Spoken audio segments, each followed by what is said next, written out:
Hello everyone. बेटा हमने political science का चैप्टर 1 कर लिया है, चैलेंजेस ऑफ नेशन बिल्डिंग, जिसमें हमने देखा था कि इंडिया का पार्टीशन कैसे हुआ, कौन कौन से प्रॉब्लम आए, क्राइसिस क्या क्या हुए, रिफ्यूजी क्राइसिस क्या क्या थे। अब हम करने वाले हैं चैप्टर 2 पॉलिटिकल साइंस का, जिसका नाम है era of one party dominance. 1950 से 3 जनरल इलेक्शन तक एक ही पार्टी का डोमिनेंस था। जैसा अभी आप देख रहे हो, पिछले 3 जनरल इलेक्शन में एक ही पार्टी जीत रही, बीजेपी। हालांकि उस तरह का डोमिनेंस बीजेपी का नहीं है जैसा कांग्रेस का डोमिनेंस था 1950s 60s में।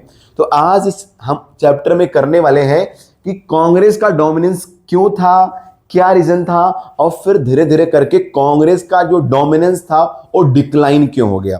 तो इंपॉर्टेंट टॉपिक बेटा जो हम करने वाले हैं उसमें फर्स्ट है challenges of building democracy. Democracy setup करना एक चैलेंज था हमारे लिए इतनी बड़ी कंट्री के अंदर, जहां पे मोर देन 50 करोड़ पॉपुलेशन रहती है, वहां पे डेमोक्रेसी सेटअप करना अपने आप में एक चैलेंज था। ठीक है ना। सो फर्स्ट, इंडिया में इतनी ज्यादा पॉवर्टी है, गरीबी है, इनलिटरेसी है, यूनिवर्सल एडल्ट फ्रेंचाइज ला के अच्छी तरीके से इलेक्शन करवाना अपने आप में एक चैलेंज था। सेकंड, अब फर्स्ट जनरल इलेक्शन देखोगे बेटा जो 1952 में जनरल इलेक्शन हुआ।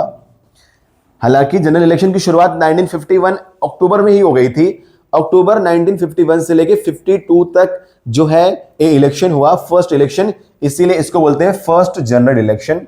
इसमें कांग्रेस ने एकदम लैंडस्लाइड विक्ट्री, मतलब कांग्रेस ने पूरा एकदम बाकी लोग का सुकड़ा साफ कर दिया, इतना ज्यादा अच्छी सीट कांग्रेस लेकर आई। फिर 1957 में इलेक्शन हुआ, 62 में इलेक्शन हुआ, हर इलेक्शन में कांग्रेस जीती है। ठीक है। और दूसरा कोई विजिबल अल्टरनेटिव था ही नहीं कांग्रेस का, जहां देखो कांग्रेस ही कांग्रेस थी। और ऊपर से नेहरू जी का करिश्मा।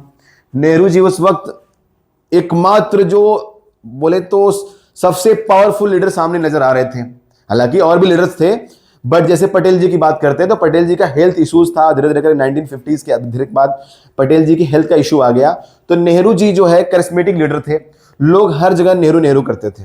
Now nature of Congress dominance की अगर हम बात करेंगे तो कांग्रेस का जो सिस्टम था ना डोमिनेंस का, वो कोई नया नहीं था। दुनिया की बाकी कंट्री में भी डोमिनेंस का इशू है, डोमिनेंस का तरीका है। फॉर एग्जांपल चाइना के अंदर एक सिंगल पार्टी है, कम्युनिस्ट पार्टी ऑफ चाइना। ठीक है। ऐसी बहुत सारी कंट्रीज है जहां पर सिंगल पार्टी का डोमिनेंस है।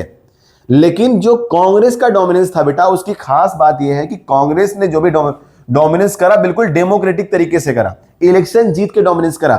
कनपटी में बंदूक रख के डोमिनेंस कांग्रेस ने नहीं करा, लोगों को अकोमोडेट किया, हर एक ग्रुप को, हिंदू मुस्लिम सिख ईसाई, ट्रेडर्स हो, बिजनेसमैन हो, फार्मर हो, सबको इन्होंने क्या किया, अकोमोडेट किया। इसके बारे में पढ़ेंगे। Congress as a social and ideological coalition. Congress बस एक पॉलिटिकल पार्टी नहीं थी, कांग्रेस एक आइडियोलॉजिकल पार्टी थी, एक कोएलिशन था जिसके अंदर हर धर्म, जाति, भाषा के लोग, जेंडर के लोग, हर कोई, हर नॉर्थ ईस्ट वेस्ट साउथ सबके लोग इसमें इन्वॉल्व थे। इसमें इसके क्रिटिक भी इसमें इन्वॉल्व थे, हर बेस के लोग इसके अंदर थे। Tolerance and management of fractions. अब कांग्रेस क्या कर रही है, जो इसके अंदर बहुत सारे फ्रैक्शंस है उसको भी मैनेजमेंट कर रही है। ठीक है। कांग्रेस के विद इन कांग्रेस बहुत सारी पार्टियां थी, उनको भी मैनेज कर रही है कांग्रेस।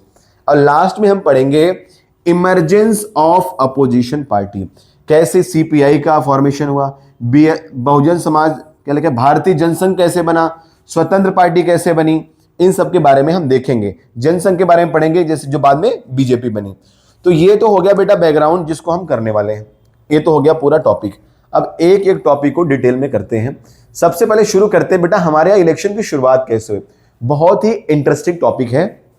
जैसे अभी हमारे यहाँ इलेक्शन होता है, तो इलेक्शन कैसे होता है, इलेक्ट्रॉनिक वोटिंग मशीन में हम जाते हैं, बटन दबाते हैं और वोट करके आ जाते हैं। बट जब हमारा फर्स्ट जनरल इलेक्शन हुआ तो हमने डिसाइड किया भाई वोटिंग का सिस्टम कैसे बनाएं, काम कैसे होगा।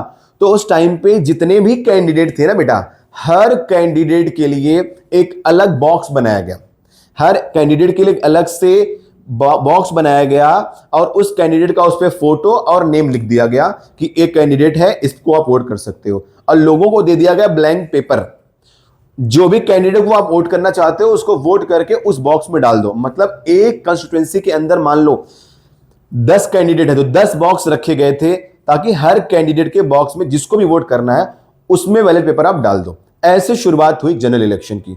फर्स्ट जनरल इलेक्शन ऐसे हुआ, सेकेंड जनरल इलेक्शन ऐसे हुआ।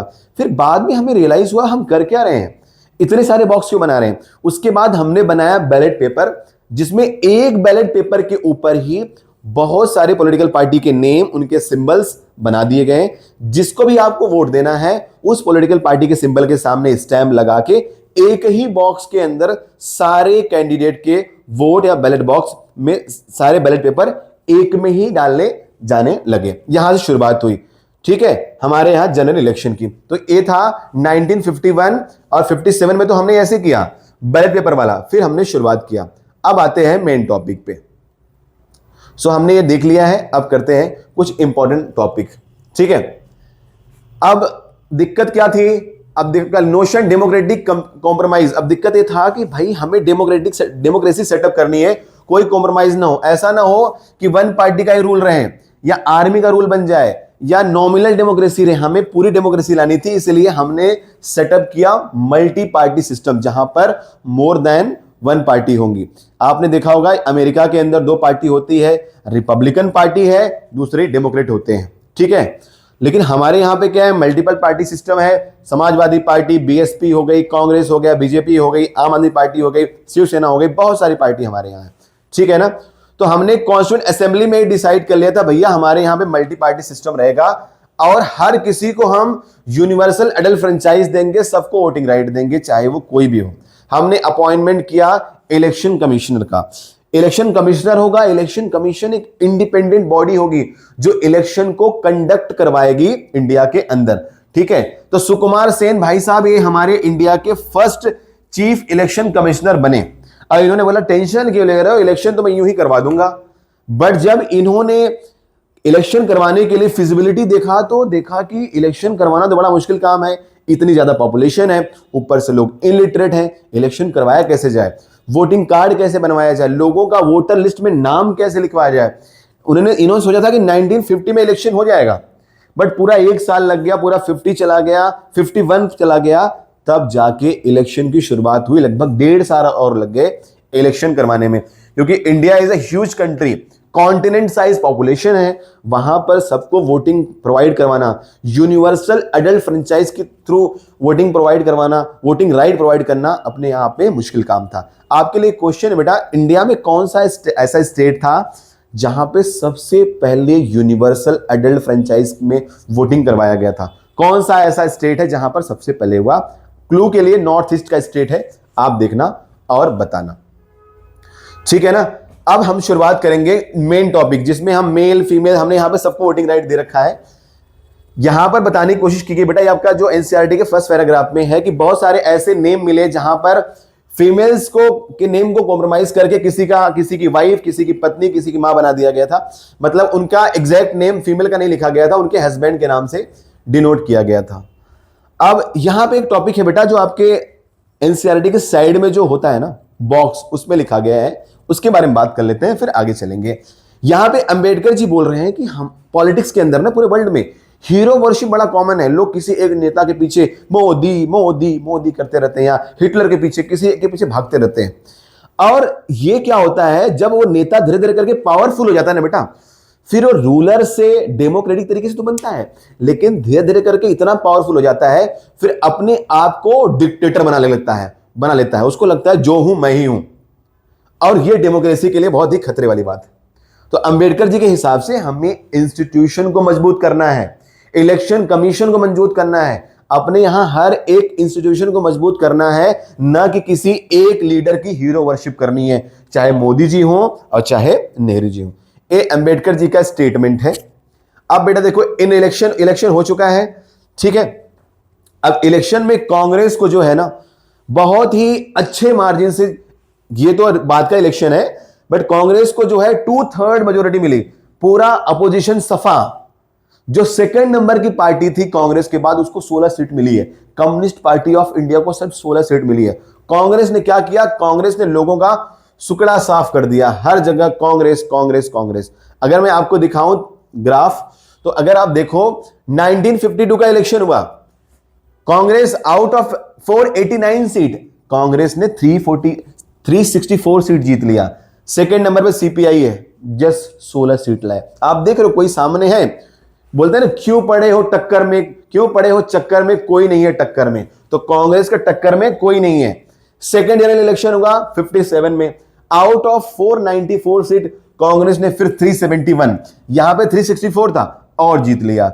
हालांकि सीपीआई ने कोशिश किया, कम्युनिस्ट पार्टी ऑफ इंडिया ने, बट कहां पे रह गए बेचारे, 27 सीट पे। थर्ड जनरल इलेक्शन हुआ, हमारा चाइना से झगड़ा होने वाला है, 1962 का वॉर होने वाला है अक्टूबर में, उससे पहले इलेक्शन हो चुका है और कांग्रेस ने 361 सीट जीता है। कम्युनिस्ट पार्टी ऑफ इंडिया अभी भी देखो 29 सीट पे ही है। तो ये 3 इलेक्शन जो है जिसमें कांग्रेस की हुई धुआंधार जीत। अब आगे दिक्कत क्या आया, कांग्रेस का डिक्लाइन कैसे हुआ, उसके बारे में हम देखेंगे। तो आप देखो अभी 57 और 59 के बीच की बात है। 52 का इलेक्शन तो कांग्रेस ने पूरा लैंडस्लाइड विक्ट्री कर लिया। 57 के इलेक्शन में किसी पार्टी का खाता खुला तो वो खुला कम्युनिस्ट पार्टी ऑफ इंडिया का, सीपीआई का। कहां पे, केरला के अंदर। ठीक है, केरला के अंदर पहली बार ऐसा हुआ पूरे वर्ल्ड में कि किसी कम्युनिस्ट पार्टी ने गवर्नमेंट बनाया डेमोक्रेटिक तरीके से। पूरे वर्ल्ड में पहली बार आश्चर्य हुआ। कहां हुआ, केरला के अंदर। ठीक है, जम्मू कश्मीर में नेशनल कॉन्फ्रेंस की सरकार थी स्टार्टिंग से ही, तो सीपीआई पहली ऐसी पार्टी बनी, लेकिन इसको भाई साहब 2 साल के अंदर कांग्रेस वाले ने गिरा दिया, प्रेसिडेंट रूल लगा दिया, आर्टिकल 356 लगा के। ठीक है, अब बेटा दिक्कत क्या था, कांग्रेस बस एक पॉलिटिकल पार्टी नहीं थी, कांग्रेस डबल काम करती थी। कांग्रेस पॉलिटिकल पार्टी भी थी, कांग्रेस अपोजिशन में भी थी।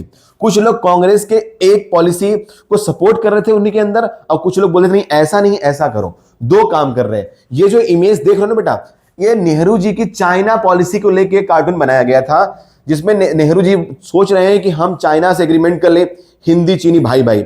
बट कांग्रेस के अंदर ही कुछ लोग बोल रहे हैं, जैसे पटेल जी जैसे लोग बोल रहे हैं कि भैया चाइना से बात करते वक्त इमोशनल मत हो जाना, चाइना से बच के रहें, सावधान रहें, सुरक्षित रहें। बट नेहरू जी ठहरे इमोशनल, चाइना के साथ जाके गले मिल लिए, हिंदी चीनी भाई के नारे लगा दिए, बाद में चाइना ने पिटाई कर दिया 1962 में। समझ नहीं पाए भाई साहब। हालांकि कांग्रेस के बारे में और बात करें तो कांग्रेस बस एक पॉलिटिकल पार्टी नहीं थी, ऑर्गेनाइजेशन था जिसको बोलते अम्ब्रेला ऑर्गेनाइजेशन, जिसके अंदर हर टाइप के, हर आइडियोलॉजी के लोग कांग्रेस के अंदर आते थे। रेडिकल्स भी हैं, लिबरल्स भी हैं, इंडस्ट्रियलिस्ट भी हैं, सोशलिस्ट भी हैं, कंजर्वेटिव भी हैं, फार्मर भी हैं, ट्रेडर भी हैं, मेल फीमेल, हर एक gender, caste, religion, race, area, geography के लोग कांग्रेस के अंदर हैं। तो कांग्रेस एक एम्ब्रेला ऑर्गेनाइजेशन बन गया, जिसने सबको बोला सब पलो, सब बढ़ो, टेंशन मत लो, मैं सबको अकोमोडेट कर दूंगा। अगर आप रेडिकल हो तब भी स्वागत है, अगर आप कंजर्वेटिव हो